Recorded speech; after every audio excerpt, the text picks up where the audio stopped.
Lah masyhur kan Nabi khutbah padahal pas musim kemarau enggak mungkin hujan cara hukum adat. Ya Rasulullah khutbah ojo suwi-suwi niki wong bingung perkara ana udan. Pun pokoke niki bingung halakatil amwal mergo gak ana udan. Niku Nabi langsung ngendikan udan. Bareng udan minggu berikutnya wong kebanjiran sakniki mboten rusak krana kemarau tapi krana banjir. Niku Nabi ngendikan Allahumma hawalena wala ini langsung mari. Artinya Nabi itu gak bisa didikte terus. Ini secara ilmu falak ini gak musim hujan.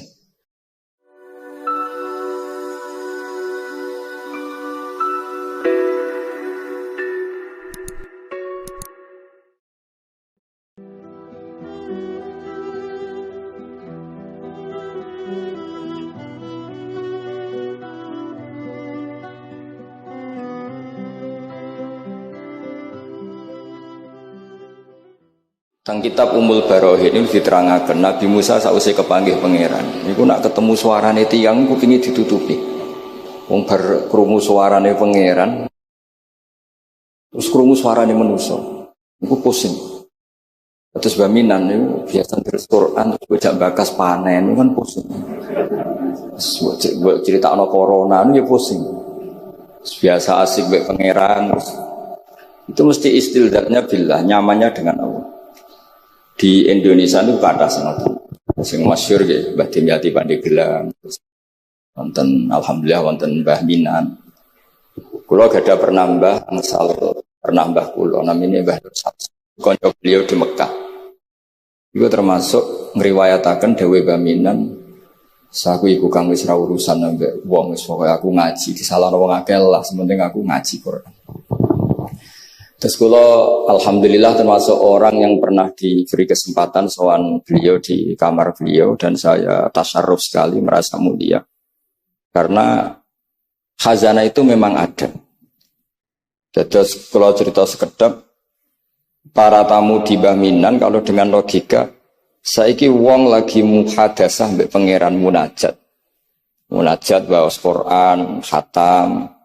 Kemudian jenengan ganggu nganggo kalam-kalam adami. Niku nggih cara hukum tirakat itu nggih batal kados salat niku nek omongan hak adami niku batal. Dados kathah orang-orang yang punya pilihan seperti itu wahsyah merasa ndak nyaman dengan makhluk. Ketika kula bahasakan mendengar suara Tuhan itu tentu ini menjadi masalah dalam kitab tauhid karena laisa fi harfin wala sautin. Tapi ini pun jadi istilah dados istilah umum hatta yasma'a kalam Allah. Kalau cerita tentang Imam Syu'bah. Imam Syu'bah niku lam yushrah lahu firasun khamsina sana. Beliau itu enggak pernah lemean 50 tahun. Dan beliau khataman itu 24.000 kali. Bisa sampean bayang. Dan itu seringnya diwuduin wahid kata Sayyidina Utsman. Niku khatam Quran enggak ba'da Isya. Niku witirnya namung sak rakaat. Sayyidina Utsman itu satu-satunya sahabat kalau witir namung sak rakaat. Tapi sak rakaat Sayyidina Utsman itu khatam Quran. Ya kita alhamdulillah saged niru sak rakaat. Nggih hebat. Kalau nate ngaos kitab Fathul Bari Saraipun Bukhari. Ada kelompok tertentu yang mengkritik kita karena sering khatam deres esok, khatam sore, atau deres esok, khatam duhur. Bahkan sem profesional semaan kadang dirong cakepan, duhur khatam, pindah terus nggak macam-macam lah wong kata. Begitu sepuro pangeran. Sing jelas nak hasilnya lumayan di sepuro bojo lah. Kalau ada konco hafid itu pegawaiannya sama, lu nak cerita nih sampai apal deh, nak wong belah sakmene, nak wong desa sakmene. Lu nak juda wong desa susah ra karuan.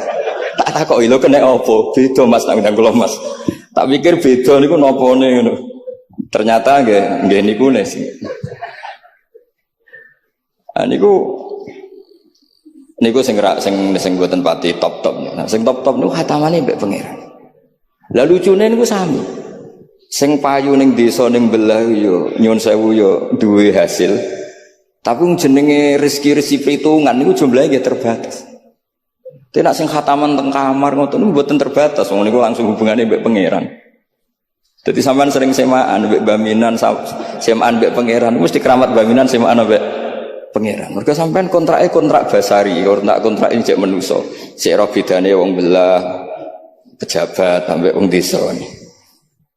Kanca kula sakniki mboten purun semaan gara-gara krungu debate. Niki kisah nyata. Cara sing lanang niku 50.000 zaman niku tahun 9 berapa. Cara sing wedok niku 20 debat terus dipadakno wong macul wae mau 20.000. Pemenah iki semaan ning jero omah dadi 20 wis cukup. Gara-gara krungu debate niku terus mboten nate purun diundang napa? Semaan. Niki cerita.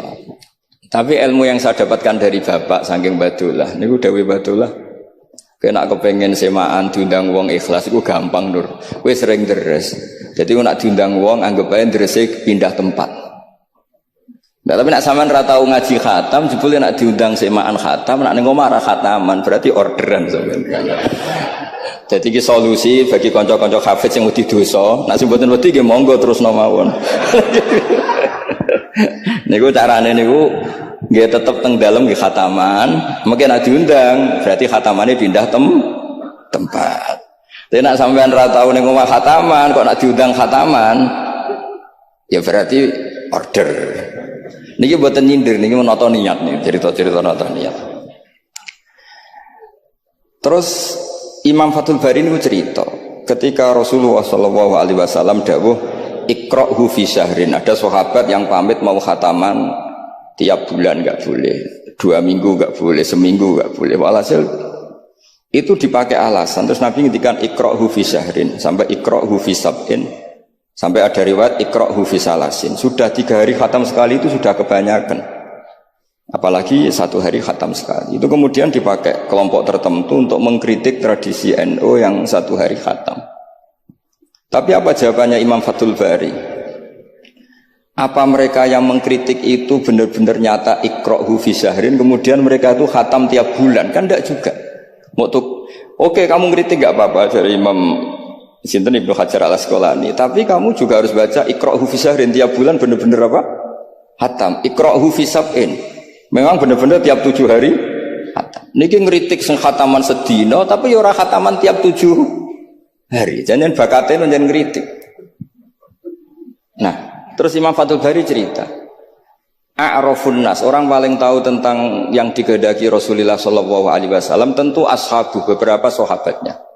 Dan ternyata Sayyidina Utsman itu setiap malam khatam. Artinya apa? Tiap hari beliau khatam. Masa Sayyidina Utsman enggak tahu hadis itu? Sayyidina Utsman tiap malam niku khatam. Imam Bukhari rawi hadal hadis yang meriwayatkan Nabi itu melarang khataman keseringan, yang meriwayatkan hadis ikra'hu fi syahrin, ikra'hu fi sab'in. Beliau itu tiap malam khatam Quran dan khusus Ramadan khatam 2 kali. Bukan karena order loh, memang benar-benar khatam. Jadi pagi khatam, indal iftar, nanti khatam lagi sampai indas sahur. Sehingga terus mulai sanad kula dugi Mbah Dolah, dugi Mbak Arwani sedanten lewat orang tua saya, lewat guru-guru kita. Khataman tiap hari itu enggak punya akibat apa-apa. Karena itu ahwalu masyayikhina, itu sudah perilaku masaya-masaya kita. Terus niki yang perlu saya ungkapkan. Kemudian orang-orang yang kayak Mbah Minan itu ngalami toyul wakti. Gurunya Imam Sa'roni namanya Ali Al-Mursifi. Ini cerita tentang Sirajul Qori, saraipun Mandu Masatibi. Di antara keramatipun gurunya Imam Sa'roni, niku 1 hari itu khatam 360.000. 1 hari. Sampeyan iso bayangno 360.000. Niku boten sampean takwil paling kulhu. Pengganti Quran, buatan dia memang dibaca. Sampai muridnya Imam Sa'roni itu tanya, takra'uhu bi harfin wa sautin, apa kamu baca dengan huruf juga ada suara jenengan? Naam.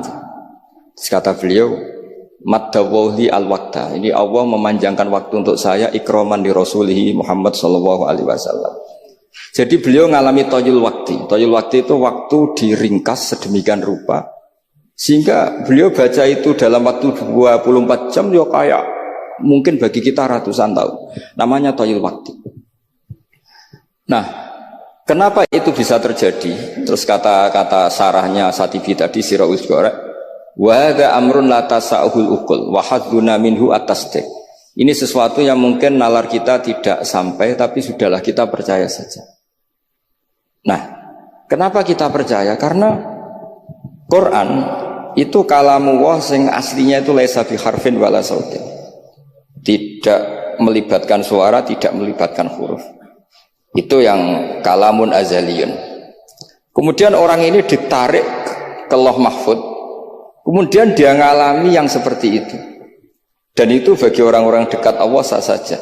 Kuntu sam'ahu alladhi yasma'u bihi wa basarahu satrusnya. Orang-orang yang dekat Allah itu ibaratnya mau melafadzkan apa saja itu sudah kayak mewakili itu. Kenapa begitu? Karena dia saking fananya pada dirinya sampai ya memang fana. Sehingga ya dia sudah, tapi bukan manunggaling kawula Gusti mboten. Misalnya begini, saya beri contoh. Andaikan sampean itu jadi wali, sebetulnya saya bilang andaikan ini suul adab, bisa saja wali betul. Tapi kayaknya kok belum meyakinkan. Andaikan dulu, urutannya andaikan dulu. Kalau sampean jadi wali, itu nggak tahu bedanya antara ayam itu melahirkan telur atau telur lahir dari ayam dengan ayam itu lahir dari batu. Itu nggak tahu bedanya. Apalagi Nabi. Nabi itu malah nggak kepikiran kalau itu ada bedanya. Kenapa? Ketika kamu percaya kudroh azaliyah sing ghairu mahsurah, kamu percaya kudrohnya Allah Ta'ala itu tamah sempurna. Itu kan sampai mesti berpikir, memangnya ayam bisa bikin telur? Memangnya telur punya kemampuan apa untuk menjadi ayam? Jadi sampean tahu betul kalau ayam itu tidak ada kudrohnya sama sekali, tidak ada kemampuan sama sekali untuk melahirkan telur tercipta jadi ayam. Artinya apa? Meskipun sesuatu itu sudah adi, sudah biasa, tetap yang ada adalah kudratullah, bukan hukum adat yaitu ayam menelur. Sehingga seorang nabi itu misalnya Nabi Soleh ditanya, apa bukti mujizat kamu? Saya minta unta keluar dari batu besar ini. Dari Nabi Soleh, ya nggak apa-apa. Karena beliau itu tahu betul ketika unta lahir dari unta, itu memangnya unta bisa apa? Memangnya unta iso gawe unta, ayam iso gawe telur. Semua itu ada kudroh azaliyah, ada kudrohnya Allah. Nah wali dan apalagi nabi itu tahu betul itu. Sehingga ya nggak ada bedanya. Misalnya para nabi sampean tanya, ayam bisa melahirkan telur, apa batu ini bisa melahirkan telur? Ya jawabnya bisa. Sehingga ya betul lah. Terus ada Naqatu Soleh itu keluar dari apa? Batu. Dan Nabi Soleh biasa saja karena beliau memang nabi.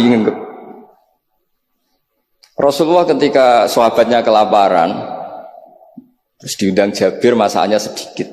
Ya beliau bilang ini masakan harus jadi banyak. Ya banyak, untuk orang sekian ribu cukup. Ketika sahabat kurang air di padang Sahara, gitu, sahabat bingung nyari air, Nabi malah sari, masyhur. Sari, terus ya santai aja ketika beliau dilapuri kurang air, terus ya sudah minum air dari sini, terus fana ba'al ma' min baini asabi'i. Karena Nabi itu orang yang tidak bisa didikte oleh hukum adat.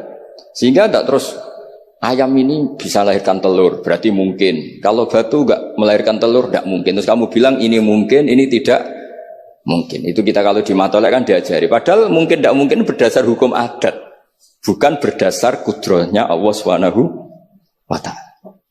Nah, orang-orang yang sudah begini masalah rezeki juga gitu. Soalnya sementing para pangeran, masuk dimbarno pangeran. Akhirnya sudah sementing muamalah mbek Allah.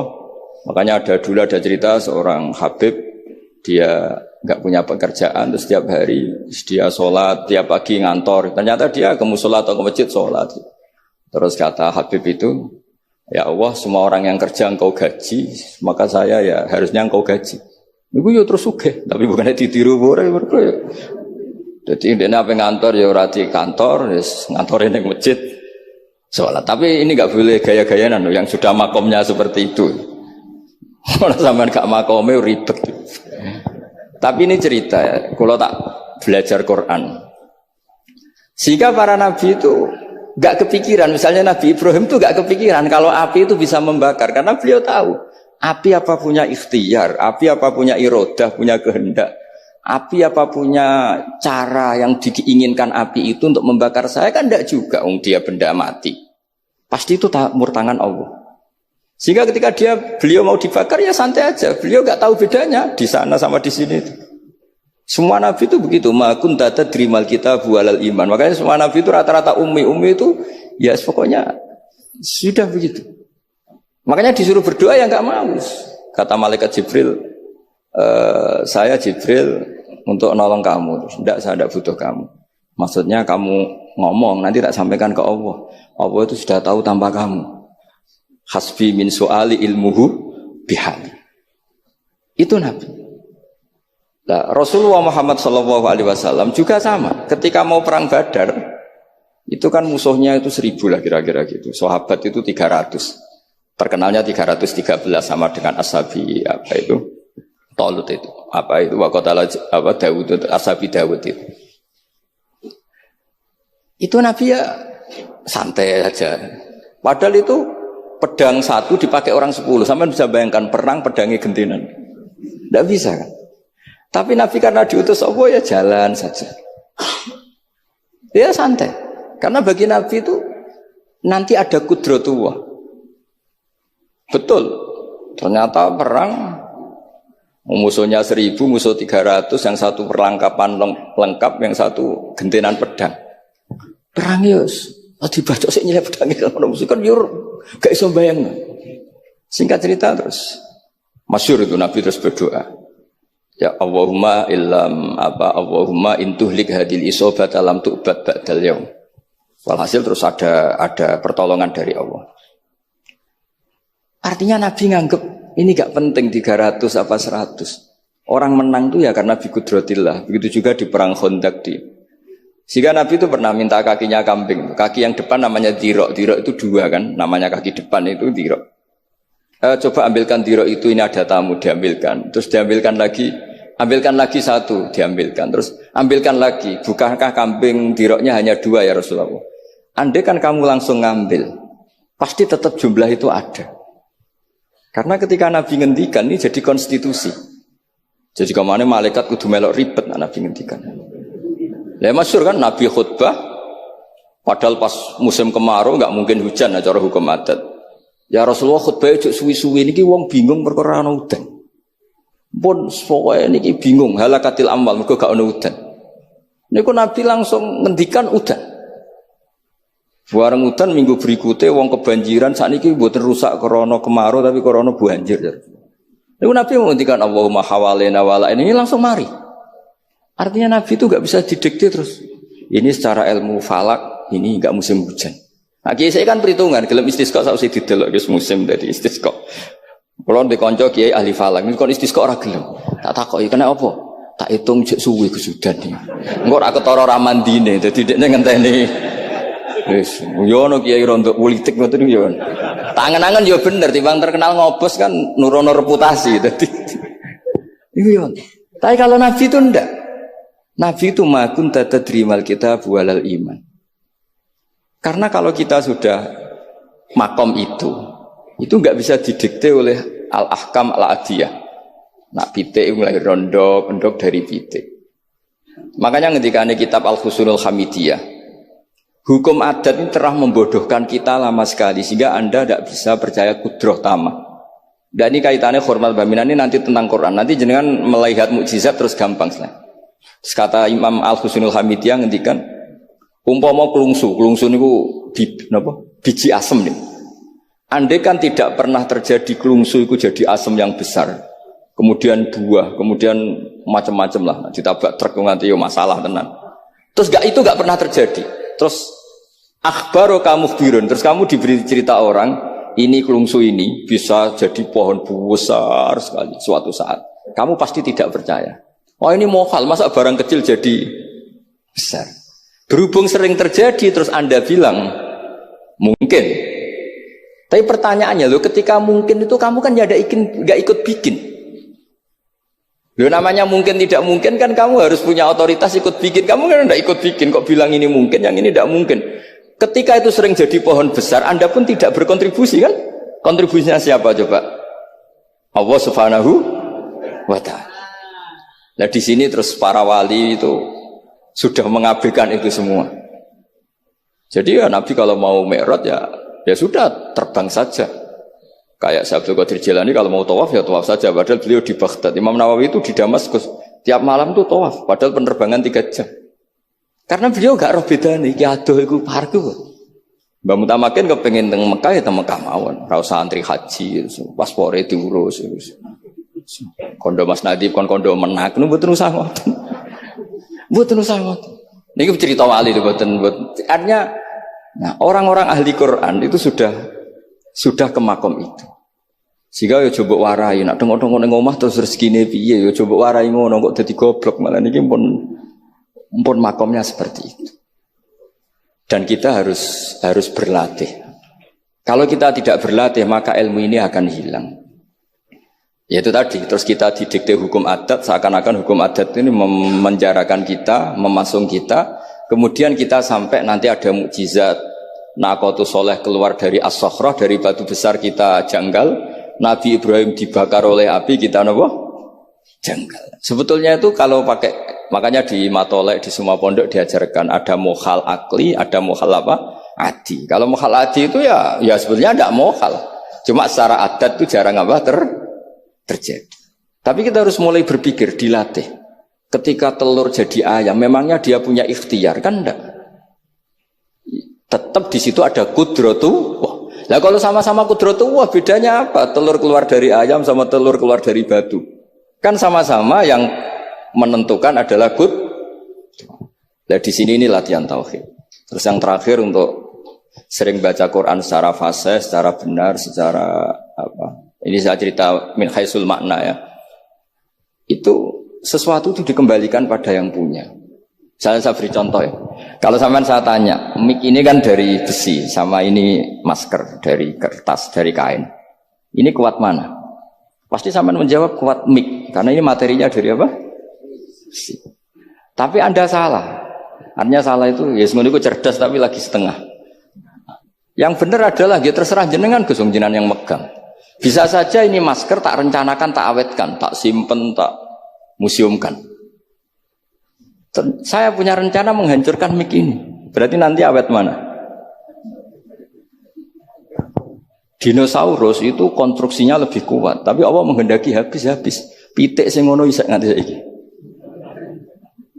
Nah, kira-kira seperti itulah hukum Allah. Karena agama itu apa ciri? Ya mam biadi malakutu kulli syai. Agama itu berkeyakinan kalau ya terserah yang punya. Jadi kalau di depan agama, kamu tidak bisa bilang ini lebih kuat dibanding ini, tidak bisa. Tetap terserah yang Jadi kalau jenengan cerdas betul ditanya, mic ini sama masker kuat mana? Terserah jenengan. Atau kalau enggak, wallahu a'lam. Karena memang, iya apa artinya ini lebih kuat, tapi saya punya rencana menghancurkan. Tapi ini lemah, tapi aku punya rencana tak awetkan. Nah, seperti itu harus dilatih supaya kita terbiasa iman itu bil bayyinah dengan argumen-argumen yang kuat. Karena memang syaratnya iman menurut banyak ulama ya lam yakunil ladzina kafaru min ahlil kitab wal musyrikin munfaqina hatta ta'tiyahumul bayyinah. Jadi sehingga semua rasul itu punya kecakapan itu. Makanya nanti kalau suatu saat jenengan dekat ajal, dekat apa, itu harus begitu juga dilatih. Ketika saya hidup ya tidak bisa mengatur kehidupan saya, cara kerja jantung, cara kerja organ tubuh kita. Sebenarnya kita hidup kan hidup saja, kita tidak tahu kenapa hidup. Tapi sawangannya nak wis mangan menjaga kehidupan. Sawangannya nak berobat menjaga apa? Kesehatan. Tapi kita bisa apa di depan kudratullah? Jadi harus dilatih terus. Karena ini ngaji berarti yang ahli Quran itu sekolah suwun. Adat kados Mbah Minan, Mbah Dimyati, beberapa ulama yang enggak keluar kamar itu mulai dulu juga ada. Itu juga satu manhaj karena sudah asik dengan Allah maka asing mengalami wahsyah dengan yang lain. Tapi juga ada ulama yang milih kumpul orang banyak sehingga manfaati orang banyak. Dan menurut saya figur-figur di kajian itu sudah sempurna larnya. Ada model Mbah Dola, Mbah Sahal, Mbak Minan sendiri tertutup, tapi Ibu Umi Tuha sosialisasi kiroati kemana-mana. Sehingga ini pelajaran bagi kita bahwa pilihan dekat Allah itu variannya banyak. Yang penting ikhlas, sambil terus belajar mendengarkan makalah-makalahnya ulama. Karena makalah ulama ini penting. Kita kalau nggak diwarai ulama itu tidak bisa cara berpikir bersanad. Saya sering didhawuhi Mbah Mun, ihdinas siratal mustaqim itu siratal ladzina an'amta alaihim. Kenapa tidak siratoka, jalanmu ya Allah? Fa inna Allah ta'ala la ya'kul wa la yashrab wa la yanam. Allah itu tidak makan, tidak tidur, tidak apa-apa. Terus kita bisa niru apa, Pak? Tapi kalau siratal ladzina an'amta alaihim artinya thariqullah adalah dengan mengikuti orang-orang yang telah diberi nikmat. Jadi kita niru Badola, niru Mbak Arwani, niru orang-orang baik. Karena kita enggak bisa niru Allah. Makanya setiap Allah cerita orang kebaikan, cerita kebaikan itu pasti cerita aktor-aktornya. Ulaikal ladzina an'ama Allahu 'alaihim terus minan nabiyyin. Terus itu aja diceritakan keluarganya min dzurriyyati Adam wa mimman hamalna ma'anu supaya orang itu hormat sama leluhur. Saya kenapa cerita Mbah Mutamakin bukan tafakhur bin nasab bahwa kita soleh begini tuh barokahnya doanya orang-orang dulu min dzurriyyati Adam wa mimman hamalna ma'anu. Masih diteruskan wa min dzurriyyati Ibrahim wa Israil. Baru soleh secara umum yang tidak perlu nasab wa mimman hadaina wajtabaina. Jadi Allah menghormati nasab sampai seperti itu. Sehingga rata-rata orang-orang soleh itu ya babahnya soleh. Mosok turunane sing wakaf masjid, sing kiai puluhan tahun kalah mbek wong sing dadaan dadi kiai. Yo ketoke ora pati fair. Niki mboten kok urusan kula fanatik nasab nggih. Tapi tetap ini bisa jadi kiai karena melok partai wa mimman hadaina wajtabaina. Tapi yo ketoke yo pantese yo rada antri lah, aja kok ngarep nemen-nemen nak. Ya masuk terus misalnya ratau wakaf masjid, ratau wakaf tanah, ngerti-ngerti kepengen mimpin. Sing masjid iku nyunatno maulid, nyunatno diba, ndekne mimpine ku ngaramno maulid kalau diba. Ya nak ngaramno iku nggih masjid dhewe, aja ning masjid iki kan. Terus Allah itu saking reganine tiang-tiang soleh dulu itu sampai ketika cerita orang baik itu pasti cerita mbah-mbahnya. Wa kana abuhuma sholihah. Ketika ada orang diperhatikan Nabi Khidir itu pertimbangannya wa kana abuhuma sholihah. Itu dalam kitabnya Said Muhammad, abuhuma itu abuhu as-sabi'. Jadi bapak yang ketujuh dari Hulam ini, bukan bapaknya pas. Kayak Bang Mutamakan sekarang sudah turunan keberapa, tapi barokahnya sampai sekarang. Jadi selalu ada cerita itu. Makanya disebut ta'allamu ansabakum matasiluna bihi arhamakum. Kamu harus kenal nasab-nasab kamu supaya kamu bisa menyambung rahim-rahim kamu. Kemudian nasab yang gen ini khusus umatnya Rasulullah SAW, alhamdulillah ditambah nasab sebab. Jadi misalnya para habaib itu jelas mulia sekali karena dzurriyyah bad'ah min Rasulillah. Kemudian ada nasab bisabab, yaitu karena iktidak bisunnati Rasulillah atau karena ngaji atau karena ilmu. Ini disebut kullu nasabin wasababin munqati'un yaumal qiyamah illa nasabi wasababi.